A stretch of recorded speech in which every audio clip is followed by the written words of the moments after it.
आणि आता एक नजर टाकणार आहोत 10:25 मोठ्या बातम्यांवर। नाना पटोलेंचा प्रस्ताव म्हणजे वराती मागून घोडं असं म्हणत प्रकाश आंबेडकरांची लोकसभेसंदर्भातील पटोलेंच्या प्रस्तावावरती टीका। तर आम्ही 2 दिवसात सर्व उरलेल्या जागांबाबत निर्णय जाहीर करू म्हणत प्रस्ताव फेटाळला। गुढीपाडव्याच्या मुहूर्तावर मवियाच्या जागा वाटपाची अधिकृत घोषणा होणार। नरिमन पॉइंटच्या शिवालयात सकाळी 11 वाजता मविया नेत्यांची संयुक्त पत्रकार परिषद। रोहिणी खडसेंची उद्या पुण्यात पत्रकार परिषद। शरद पवारांनाही भेटणार। पवार गटाचा रावेरचा उमेदवार उद्या निश्चित होण्याची शक्यता।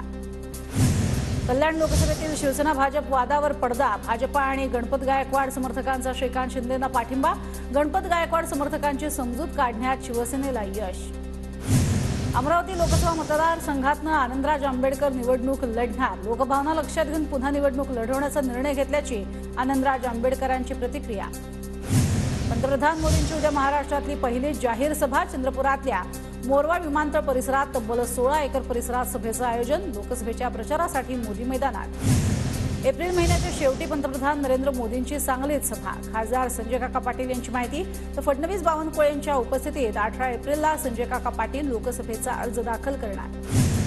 वर्ध्यातील हिंगणघाटात उत्तर प्रदेशचे मुख्यमंत्री योगी आदित्यनाथ यांची उद्या सभा। वर्धा महायुतीचे लोकसभा उमेदवार रामदास तडस यांच्या प्रचारार्थ सभेचं आयोजन। बच्चू कडूंचा महायुतीवर आणखी एक प्रहार। अकोल्यातील काँग्रेसचे उमेदवार डॉक्टर अभय पाटील यांना बच्चू कडूंच्या प्रहारचा पाठिंबा।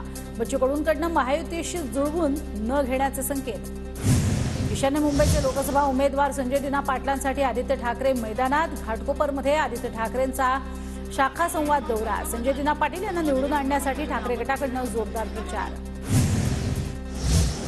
भाजप उमेदवार नितीन गडकरींचं नागपुरात जोरदार शक्ती प्रदर्शन। गडकरींच्या प्रचार रॅलीत मुख्यमंत्री एकनाथ शिंदेंचीही हजेरी। शेतकऱ्याकडून ठाकरे गटाच्या ओमराजे निंबाळकरांना आर्थिक मदत म्हणून 10,000चा चेक। निंबाळकरांनी धाराशिवमधील सारोळा मांडवा इथे शेतकऱ्याचे पाया पडून मानले आभार। पुणे लोकसभेचे उमेदवार रवींद्र धंगेकरांना आर्थिक मदत म्हणून कार्यकर्त्यांनी दिला 40,000चा निधी। लोकसभा भागातून जमवलेला निधी कार्यकर्त्यांनी धंगेकरांकडे केला सुपूर्द। उत्तर पश्चिम मुंबईमधील ठाकरे गटाचे उमेदवार अमोल कीर्तीकर यांचा मुंबई लोकलमधून प्रचार। कीर्तीकरांच्या लोकलमधील प्रवाशांशी संवाद। सोलापूर लोकसभा मतदारसंघात एमआयएम उमेदवार देणार। माजी आमदार रमेश कदम यांचं नाव जवळपास एमआयएमकडून निश्चित।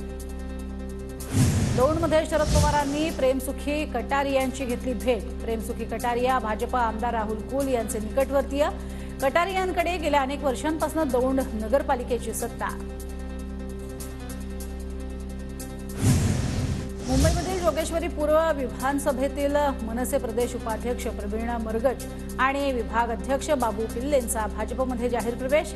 पक्ष प्रवेशावेळी आशिष शेलार यांच्यासह प्रवीण दरेकरांची उपस्थिती। जळगाव लोकसभेत 5 लाखांच्या वर लीड देणार। भाजप नेते गिरीश महाजनांकडून विश्वास व्यक्त। तर तुमच्यासारखा घरकोंबडा नेता नाही, एखादा मतदारसंघ शोधा आणि निवडून दाखवा, महाजनांची संजय राऊतांवर टीका। संजय निरुपम नावाच्या कचऱ्याचं स्वागत करणाऱ्यांचा जाहीर निषेध। निरुपमांच्या शिंदे गटातील प्रवेशाच्या चर्चेवर मनसे नेते मनीष धुरेंची टीका। बीडमध्ये भाजप उमेदवार पंकजा मुंडेंचा कॉर्नर बैठकांवर भर। वडवणी तालुक्यामधल्या चौपाळदरा तांड्यावरती बैठकीला बंजारा समाजाची मोठी गर्दी।